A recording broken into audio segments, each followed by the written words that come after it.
Welcome to Crime and Plastic, a gripping podcast where I, Dr. Miami, one of the world's top plastic surgeons, and my co-host, Santina, the amateur true crime researcher, delve into the often unseen world where true crime and plastic surgery intersect.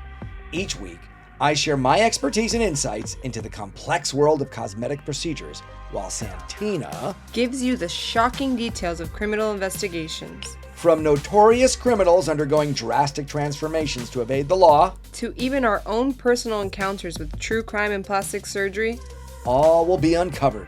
So sit back, relax, or don't, because this is Crime and Plastic. Welcome back to Crime and Plastic. Yes! Happy to be here. The true Sorry. crime podcast that High energy. has to do with plastic surgery. That's right. Because you're a plastic surgeon. Right, and she's probably a criminal, so No. She Kidding. likes true crime, I've done criminal things. I bet you have. and I went to law school. Yes. So the perfect combination. If you like true crime and you like plastic surgery, you want to hear stories that nobody's covered. I also Podcasts hang are out with covered. criminals. Good to know. Good to know. Good to Explains a lot. Do we have any news this week, sir? Hold on. You have to play my news thing. Plastic surgery news brought to you by Dr. Miami on Crime and Plastic Podcast. This week, no plastic surgeons killed anybody, and nobody was killed by a plastic surgeon. Yay! That's the same thing, isn't it? Nobody was killed by a plastic But that's surgeon. probably not true.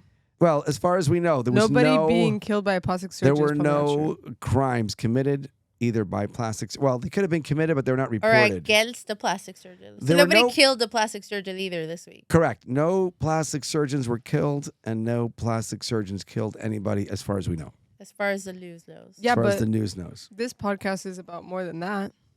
It is, but there were I saw absolutely no criminal elements related to plastic surgery this week, which is probably a record. So your police scanner was silent. Nothing. But you know what that means? We're due next week. You know what that means? Yes. We can make it right now. No. No. We have one plastic surgeon here in the room. You must take one for the team. Where's the shot caller? Let's do some crimes. All right, so let's hop right into this episode, Rosie. What you got? So this episode, we are continuing our international tour.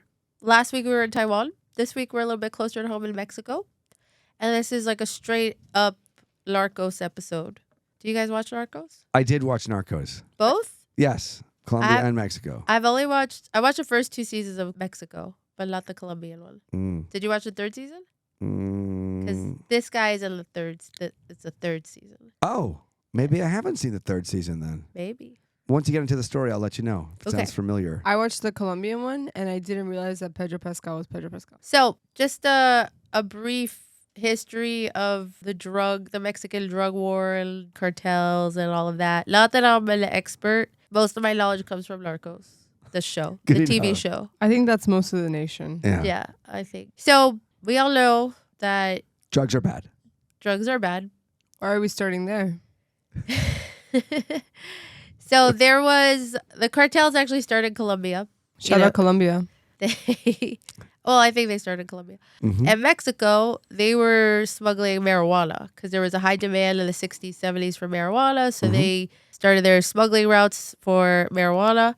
So in Mexico, Felix Angel Gallardo, he was like the godfather of the Mexican cartel. So in 1980, he formed the Guadalajara cartel with Ernesto and Raul.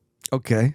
You know, they were making tons of money with the marijuana, all of that. And then in 1985, they started to get into cocaine because the U.S. formed the Drug Enforcement Agency in the 70s, and they were cracking down on like Pablo Escobar and trying to shut down the Colombian cocaine trade. Right. So Colombians and the Mexican used the Mexicans to smuggle their cocaine to the U.S. because they had the smuggling routes for marijuana. Got it. And what the Mexican cartels did that was smart is instead of getting paid in cash for what they were doing, they actually got paid in cocaine. So that they would take 50% of the cocaine so they could do their own distribution without like cutting out the middleman so that they could make money off the product too. So Mexico is like becoming, you know, the way the drugs are getting to the U.S. They branched out from marijuana to cocaine.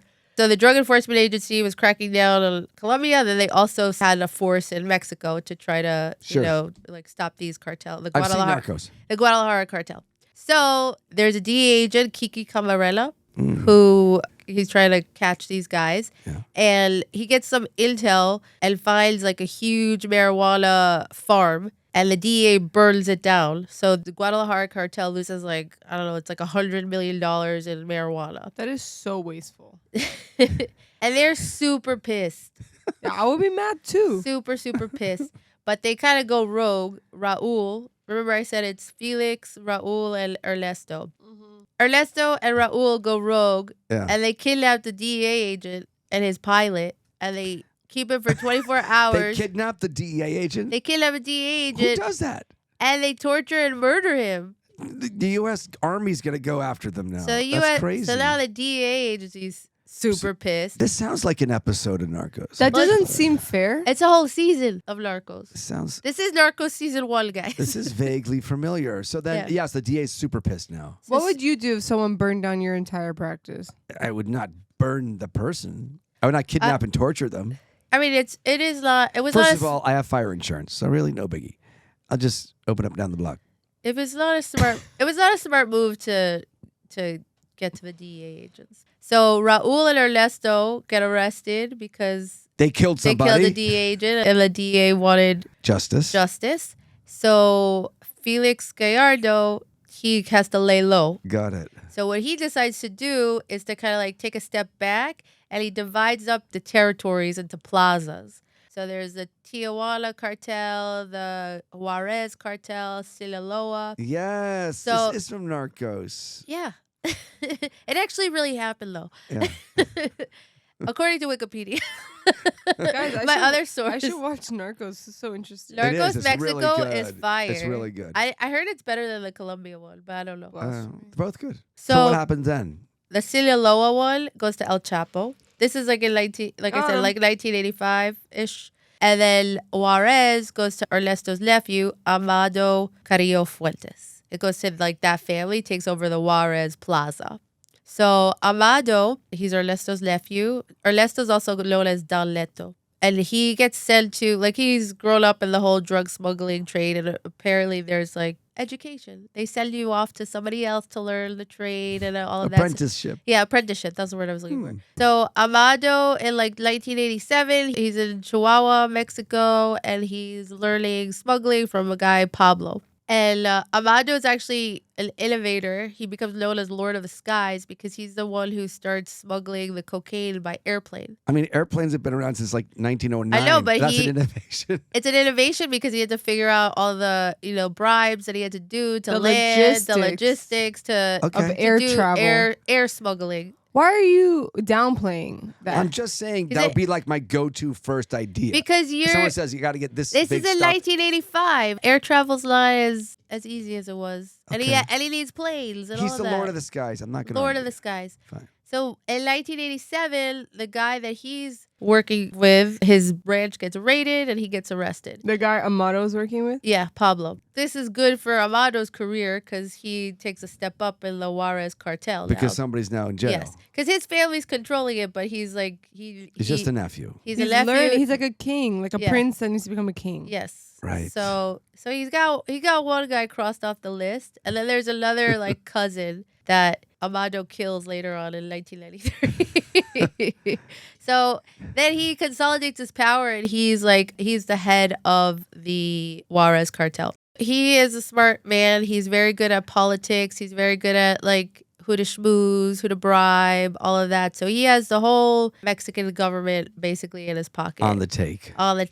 They actually said that El Paso's economy was so heavily revolved around drugs that if they did get rid of the drug trade in El Paso, they didn't think El Paso could recover.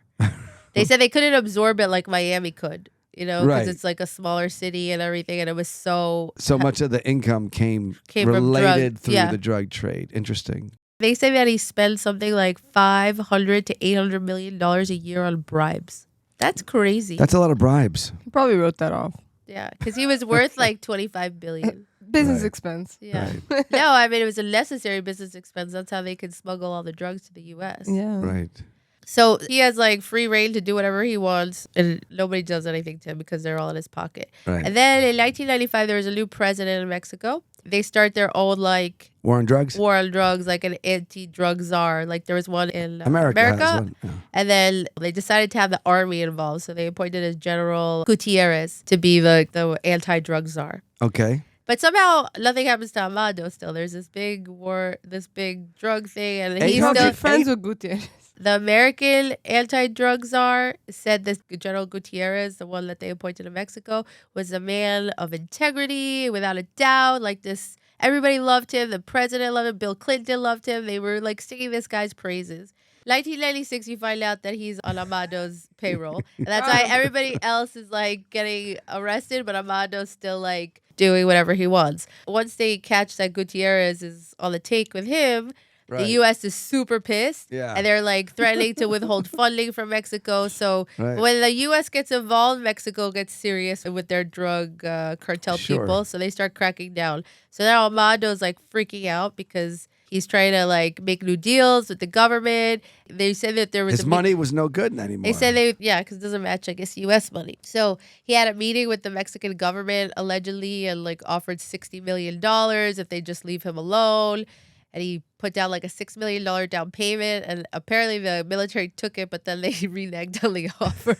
That's what Gutierrez said when he was in prison. He testified to that. Yeah. So then he starts looking for other places to move his cartel. So he goes to Chile, goes to Cuba. He went to Chile like in early 1997, bought a house and cars. And he went there with Dr. Rincon, who is a plastic surgeon, but apparently in his team. I'm still shocked that he just, in all of this, was never like caught. He was just like, I'll go to Chile. Yeah. Like, I'll try Cuba. Yeah. What? He has a lot of money in cash. Yeah, he's to bribe and billions. But like he blow. was in the same room with the government. He sent a representative. They almost caught him at his sister's wedding. They raided his sister's wedding, but Gutierrez was still around and gave him a tip. So he got away.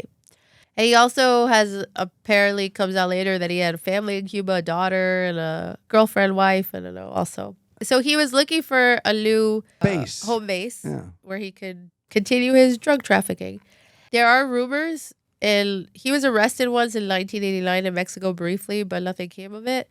And they have rumors that he had plastic surgery after that one. So he, like I said from the beginning, he's super cagey. Like he doesn't really like to be seen in public. He doesn't stay in the same place for very long. Like he moves around a lot. He travels a lot. And he has a personal plastic surgeon in his team. On his team. What's this guy's name? Dr. Rincon. So he goes to Chile, tries to set things up there, like sets up bank accounts, all of that. And then he goes to Cuba for a few weeks. And there are rumors that he wanted to do the face altering and all of that. But he comes back to Mexico City. He checks into this like high-end clinic under an assumed name. And Dr. Rincon enlists the help of Dr. Singh, who's like what's the O word with the earlobes? Otolaryngologist. Yeah, that. A head and neck surgeon. We call them head and neck surgeons. Yeah. So that guy. And Dr. Avila. So he decides to do surgery to change his appearance. He's going to do, apparently he also got super chub. So he's going to do liposuction and why not? Like bunch of face surgery to become unrecognizable. So these to look like handsome Squidward. So these three surgeons, for 8.5 hours, they're doing surgery on him. Go again. Liposuction. Liposuction and his Some face. kind of facial facelift, restructuring. Yeah. Something. What would somebody do? Like, what would they restructure? So you could you can give somebody either a smaller or bigger nose, which automatically would kind of change the whole dimensions. Okay. You give somebody either a smaller or bigger chin, which makes big differences in men, and you can add or subtract from the cheekbones. Just doing those three things: nose, chin, cheekbones. New face? New face, like completely different person. Like the iPhone wouldn't recognize you? Yeah, The iPhone facial would scan? definitely not recognize you now. 8.5 hours. Is that like a normal amount of surgery time? No, That's a very long. Very long time. Yeah. Even if they Is were that doing all of dangerous that. to do in 8.5 hours? How old was he at the time? 41. Yeah, I mean, more than 6 hours is a long surgery for cosmetic surgery. Plus, keep in mind he's Chubby. chubby and probably uses a lot of cocaine. And probably doesn't work out every day, I'm going to guess. How does cocaine usage affect surgery? Like, what are the risks of that if you're like a serious cocaine user? Greatly increases the risk of heart attacks. and nasal septal perforation. So like if you do cocaine regularly, because it constricts the blood vessels in the nose and the mucosa, eventually it just necroses the mucosa. So you end up with a hole in your septum, a perforated septum. I've seen that many times over the years. It's a hole you can put your whole finger through from one side of the nose to the other. And then eventually that leads to nasal collapse, where the nose kind of collapses inward. Ew. Because the septum is a structure that holds the nose up. You can't put something in there? What do you mean? Plug it up. Yeah, you can. There's complicated surgeries to plug that hole. Oh, it's complicated surgery. You can't just stick like a piece of gum in there. You can do like a You could 3D stick printed. a piece of gum. You could stick a 3D printed anything, but it's not like it's a piece of plastic. So again, a 41-year-old man, heavy cocaine user, 8.5 hours of surgery. Overweight. Overweight. But was he under general anesthesia? Yes. Oh, he was? Yes, under general anesthesia. So they do the surgery, change his face, do the liposuction, all of that. 3 hours later, he dies in recovery. No, I did not see that coming. He dies. He died? He died. How did we... What? I was leading you on with all those questions. Whoa. Figure out why he would die. So some people, they thought because he was a cocaine user, he had a heart attack. Yes. And then they also say that the doctors gave him in recovery Dormicum, some sleeping potion, and combined with the anesthesia, they said it didn't make any medical sense that he would. So they might think have of that. murdered him then. The 3 surgeons were charged. They were charged with killing the guy they were trying to kill? They were. That doesn't sound fair. The warrant. They sent out a warrant for their arrest for killing Amado. This was in Mexico City. This is in Mexico City in 1997. That is literally some op shit if you literally killed him like that. Wait, so let me tell you just a little bit more. When Amado dies, it's very hard for people to believe. Even till this day, they think that he faked his death. right. That this was a whole plot for him to get away from the government. And especially when he came to the wake and everything, he had a different face because he had surgery. Right. So they already changed him. Brilliant. So it's like a urban legend that Amado is not really dead. Wait, hold on. Yeah, no, because he was skinnier. He had a different face. Let And everybody who goes let me there- take notes. That was brilliant. Just saving that one for later. No need to ask why.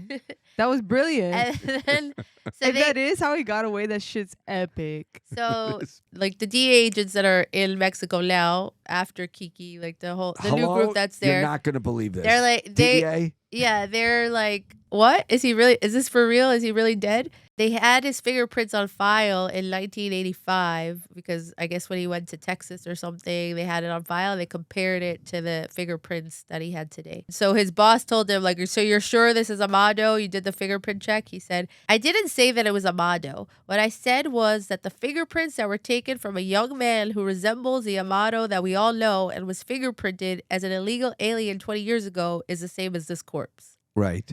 But it would have been an elaborate scheme if he had some rando guy like 20 years ago to set all this up 20 years later. No, but you for $800 million, you could pay a clerk somewhere to switch fingerprints in a That's computer true. database. That's true. That kind of money can buy you tech experts Right. that can do that. I was thinking that they surgically replaced Yeah. the fingertips. Yeah. Could you do that? No, I don't think so. I don't think so. I think it would be fairly obvious. This would be like an incision line. Well, and- they don't say, did they manually take the fingerprints or they just received samples of it? I guess it was on record. They just compared it. I mean, any system can be gamed, but it's kind of cool if they did kill him. It sounds like they overdosed him on drugs in the recovery room. One of the theories of who did this, because one of the doctors, the Rincon guy, was Colombian. So a few years back, Amado was working with the Cali cartel. They were led by 3 brothers, and one of the brothers was arrested by the DEA, like on a drop to Amado, and they all think that Amado had him set up. Right. And the other brothers were like, oh, whatever. Like, they just wanted to do business. They're like, Right. it is what it is. We're not looking to get revenge, da da da. But they think that maybe years later, this was their revenge. This plastic surgeon. But they had a connection with this Rincon plastic surgeon? Just that he was Colombian. No, That's crazy. That's no, not like, enough of a connection. no, Happens to be no from the same real, country. no real. I don't know. Were the doctors that's one of convicted? the theories. Were they convicted of manslaughter or murder or whatever? So Mexican anti-drug man Mariano, his name is. He said that he has warrants for the doctor's arrest because they murdered Amado. They said that it didn't make any sense. The anesthesia drug concoction that they gave him made no medical sense. So it seemed like they murdered him. But those doctors were reported missing. So this was October 1997. 3 weeks later, they find concrete drums with 3 bodies in it. No. And with signs of torture, like they were shot, their nails were pulled off, burns, and put in a concrete drum. And one of them was identified as Dr. Singh. They did it with dentures that his brother provided. So they clearly identified Dr. Singh. Oh. And they assumed the other 2 bodies were the other 2 doctors. But they were still like investigating the identification. And then they came out and said that it was Dr. Rincon. So they, the warrants for their arrest were unnecessary because the cartel took care of them themselves for the death of Amado. But then I read an article in April 1998. So Singh is dead. But the other 2 actually went into witness protection to the U.S. But how do you know that? It was in the Washington Post. Really? They did an article. So they're in the U.S.? They threw themselves to the Mexican police and begged them to help them. And the U.S. brought them over and they were in witness protection. So they could be somewhere in the U.S. operating as plastic surgeons under assumed names. They could be. I'm sure that But a part of their there's deal is that they Dr. can't. Rincon. There's Dr. Rincon Reyes, or Reyes Rincon, Dr. Rincon. Avila, and Dr. Singh. But Dr. Singh is dead. Right. And how old were they, would you say, in 1997? Dr. Singh was 37. So they could still be practicing. They could. Yeah, They'd but be do in you their think that the 60s. U.S. would allow these people to live in witness protection and then also become plastic surgeons in a country But when they're in this country it's- for performing plastic surgery on wanted cartel criminals? Yeah, but it's such a waste of their talent. Yeah, but I don't think the U.S. cares.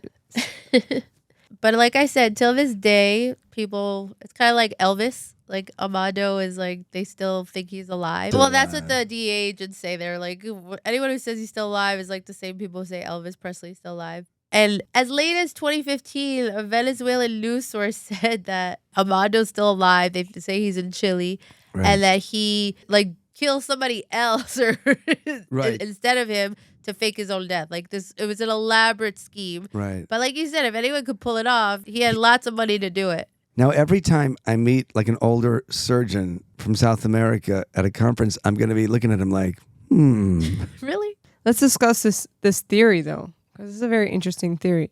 Okay, say that Rincon was working for like the Colombian cartel years later, he had to have known that the Mexican cartel was going to come after him if he, like, what would be like his self-interest in killing Amado? I'm sure they paid him pretty well. Yeah, but he has to know that at the end of it, he's going to die. No, but what if they kidnapped his family or something, like back in Colombia, and forced him to do it?